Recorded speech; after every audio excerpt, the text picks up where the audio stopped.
I was watching CBC News the other day, and they did this report on racism in Winnipeg. And they said 6 out of 10 people believe that the racism is bad, but it's not. And right after, they had the former mayor, Sam Cates, come on, and he goes, well, the racism is bad, but it's not as bad as it is in other cities.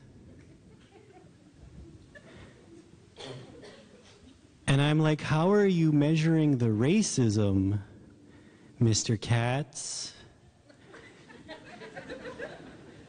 Is there a minimum, a maximum? Is there a number involved? Is it 7? Is it 7 racism? Is that what we're allowed to have? It's not like we're listening every morning to the Accu-Racism report on the morning news. And here's Sage with the Accu-Racism. Thanks, Brad. As you can see, racial tensions are starting high in the North End this morning. And that's going to trickle on to downtown this afternoon. So if you're Filipino, wear some sunscreen. But good news, everybody, because Folk Fest is in town, and that hippie love fest is going to bring love and understanding throughout the city. Of course, in 7 days, we're all going to go back to hating each other. Back to you, Brad. Thanks, Sage, and scene.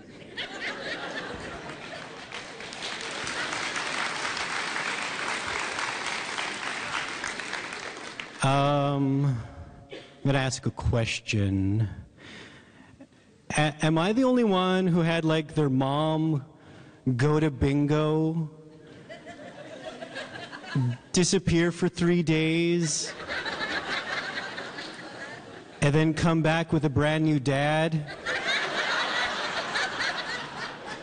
You understand it. I tell that joke in Winnipeg, they're like, what? I'm like, yeah, you guys get it. You guys get it. It's so true, though, because it really is. That's how my parents met. At bingo. It's like Native American speed dating for us. Only better. And okay, so my mom and my dad, they see each other across the bingo hall. There's a spark there. Someone bingos on 069, and then they're off into like the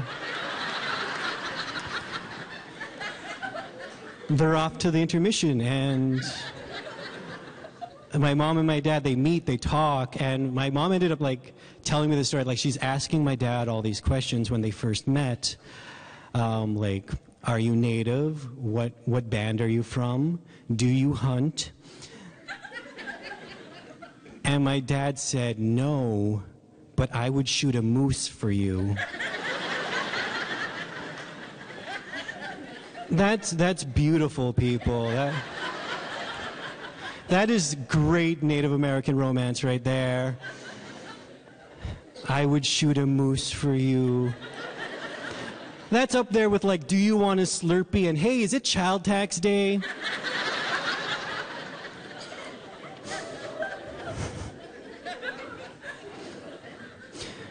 I was watching the news recently, and they're talking about this movie called Avatar 2 and how it's going to be delayed for a couple of years. And I'm like, good. I hate that movie. You know the movie with the blue aliens? Avatar. I got dragged to that movie by my one friend.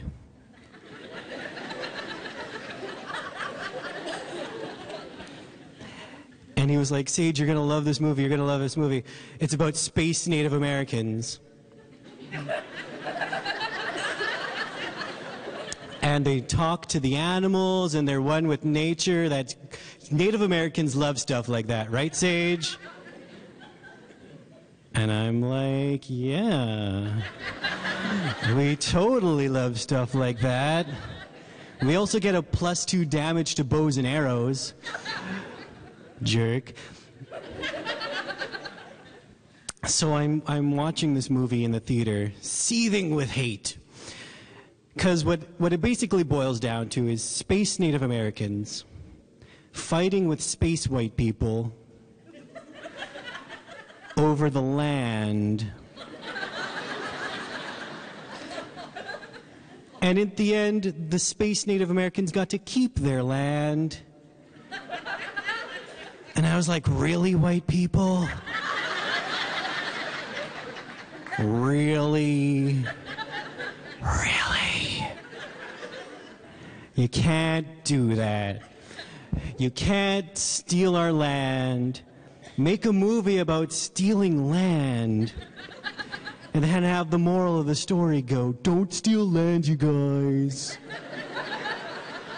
It's not cool. Don't do it. Like, ever. But that only got me thinking about grade 8.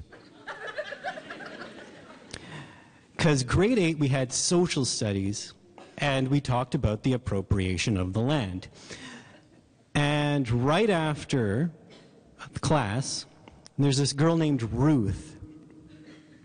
And she comes up to me after class, and she says, Sage, I would like to officially apologize for what my ancestors did to your ancestors.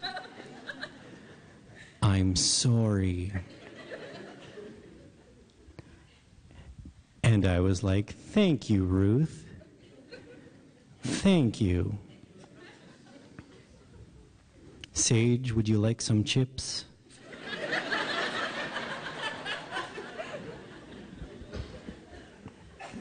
Thanks, Ruth.